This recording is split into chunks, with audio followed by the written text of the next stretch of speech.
உதயநாதன் பரிசுக்கு முறையிடப்பட இருக்கின்றது. அதனை வழங்குவதற்கு ராமநாதன் கல்லூரியினுடைய அதிபர் திருமதி கமலராணி கிருஷ்ணோடு நாங்கள் எங்களுடைய அதற்கு முதல் ஒன்றை சொல்லிக்கொள்ள விரும்புகின்றேன். தேடி சோறு நிதம் தின்று பல சின்னஞ்சிறு கதைகள் பேசி அன்னை நினைவு தினமும் வெள்ளி விழாவும் கொண்டாடுகின்ற இன்றைய நாளிலே மண்ணில் பிறக்கையிலே அவர் நல்லவராவதும் தீயவராவதும் அன்னை வளர்ப்பினேன். விழாவுக்கு என்னை அழைத்ததற்கு நாங்கள் மிகவும் மகிழ்ச்சி அடைகிறேன். அது மட்டுமல்ல அதிதிகளாக கலந்து மேலாம் மகிழ்வித்த தெல்லிப்பளை ஆதார வைத்திய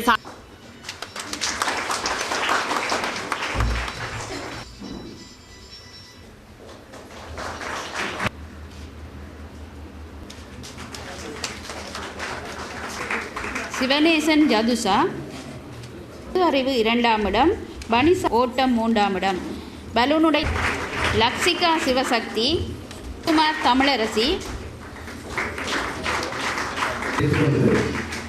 பொது அறிவு 1ஆம் இடம், பொது அறிவு 3ஆம் இடம், 2ஆம் இடம், பிரெயில் 2ஆம் இடம், அனந்தினி சிவபாத சுந்தரம் பனிஸ் சாப்பிடு நுடைத்தல் 2ஆம் இடம், சோதினி வழங்கப்படும் சிறப்பு பரிசு பெறுவோர் விவரம் செல்வி யாழினி வெற்றிவேல்,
எங்களுடைய சமூகத்திலே இருக்கக்கூடிய குழந்தைகளை அவர்கள் பிறக்கின்ற பொழுது, அவர்கள் இறைவனாலே படைக்கின்ற பொழுது அவர்களுக்கு ஏற்பட்ட அந்த சிறிய குறையினை இந்த சமூகம் உள்வாங்கி அவர்களை இந்த சமூகத்திலே ஒருவர்களாக, அவர்களை இந்த சமூகத்துக்கு பொருத்தப்பாடுடையவர்களாக மாற்ற வேண்டும் என்ற நோக்கிலே அவர்களுக்கான சேவைகளை முன் வழங்கி கொண்டிருக்கின்றது.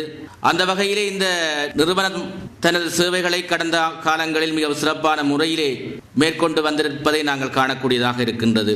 சமூகம் சார் புனர்வாழ்வு என்பது இன்று மிக முக்கியமான ஒரு விடயமாக எல்லா மட்டங்களிலும் பேசப்படுகின்றது.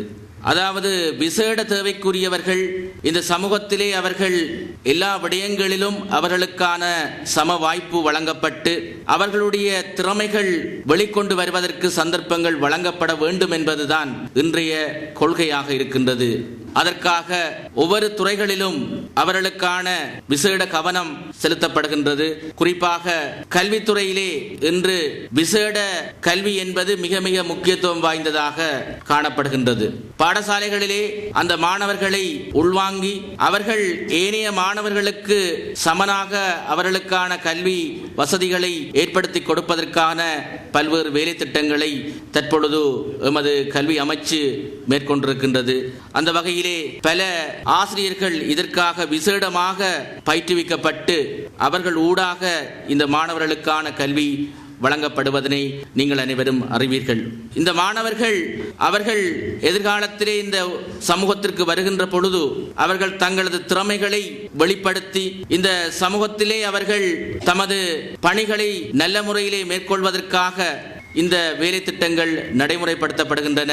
எனவே நாங்கள் அனைவரும் மிகுந்த பொறுப்புணர்வுடன் அந்த மாணவர்களை உயர்வடைய செய்வதற்கும் அந்த மாணவர்களது திறமைகளை வெளிப்படுத்துவதற்கும் ஏற்ற சந்தர்ப்பங்களை நாங்கள் வழங்க வேண்டும். அவர்கள் எதிர்காலத்திலே எங்களது சமூகத்திலே கல்வியிலும் ஏனைய செயற்பாடுகளிலும் மிக உயர்ந்தவர்களாக வர வேண்டும். அவருடைய திறமைகளை எமது சமூகம் பெற்றுக்கொள்ள வேண்டும் என்பதிலே நாங்கள் அனைவரும் உறுதியாக இருப்போம். எல்லோருடைய பங்களிப்பு மிக முக்கியமானது. அவர்களுடைய வாழ்க்கை ஒரு ஒளிமயமானதாக அமைவதற்காக நாங்கள் அனைவரும் எங்களுடைய பங்களிப்பை வழங்குவோம். அவர்களுக்கு சிறந்த வாழ்வினை நாங்கள் பெற்றுக் கொடுப்போம்.